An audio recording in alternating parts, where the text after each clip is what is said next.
Jacob Zuma was nicknamed the Teflon President, but his presidency was tarnished by multiple scandals. For a look at Zuma's tenure and legacy, I'm joined by Nii Akuetteh. He's an African analyst and is the executive director of the African Immigrant Caucus.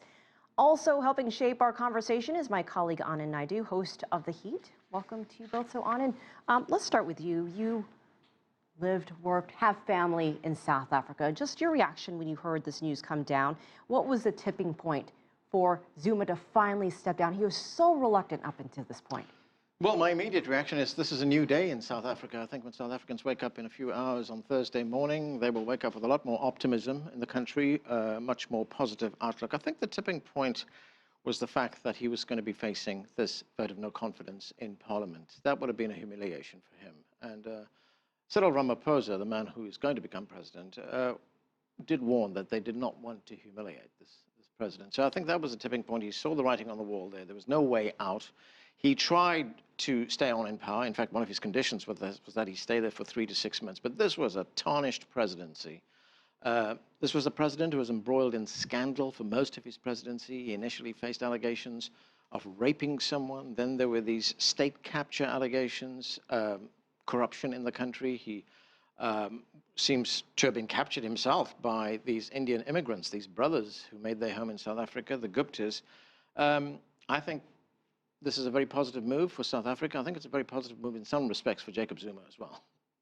And Nii, what about reaction across the continent? This has been, something that's been anticipated for a long time, but he was very defiant. No one really even knew as he was going through his speech whether he actually would resign. Precisely, because this was the second time he appeared on national television. Earlier on Wednesday, he had done an interview and said he wasn't going anywhere.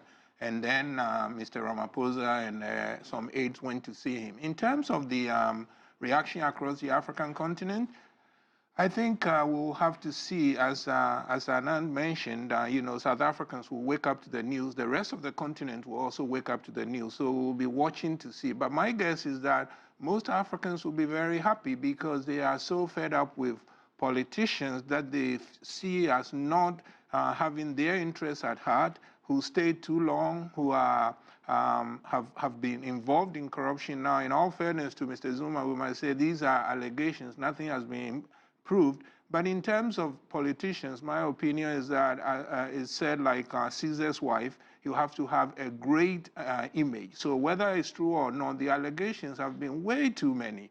As Anand listed, there have been all these things against him. One of them that sticks in my mind is that he used to be vice president to President Thabo Mbeki, and President Thabo Mbeki fired him for alleged corruption. So this scandal started even before Mr. Zuma became president. And the economy is in the tank. Unemployment is high. Right, South Africa's got serious problems. Cyril Ramaphosa has his work cut out. The country has a very high unemployment rate. Growth over the past few years has been very anemic, 1 to 1.5% at best. There's widespread poverty in the country. And, Cyril Ramaphosa has 2 big jobs, I think. One, he's got to satisfy that constituency inside South Africa. He's got to bring people out of poverty. He's got to give them he's got to build the middle class for one. He's got to give them a better life. That's the one thing that he has to do. The other is that he's going to have to reassure foreign investors that there is a stable hand on the till right now and that they're putting their money in the right place. So it's a big job. We'll see. We'll get a good idea of where he's going when he starts naming people to his cabinet. I think we'll get an idea of what kind of a president he's going to be. So 15 more months until it's time to elect a new president. Will the ANC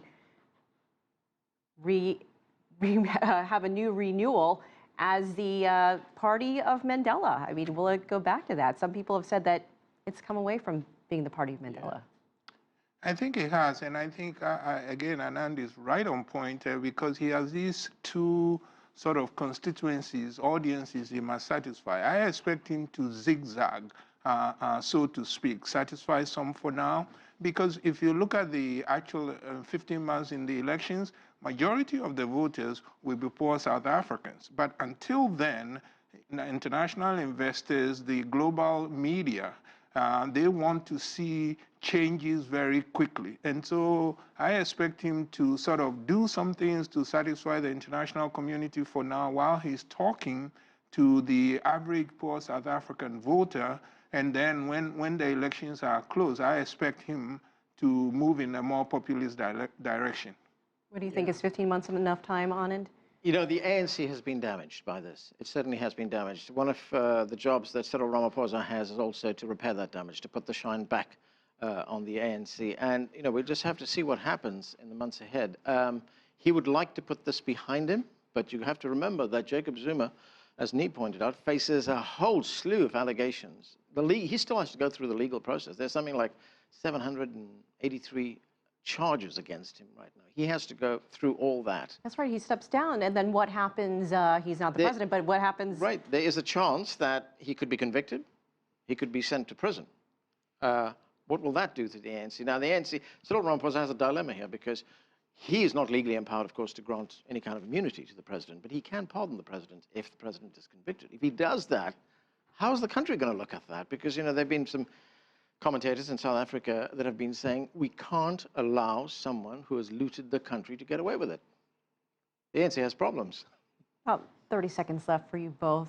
What's the legacy of Jacob Zuma?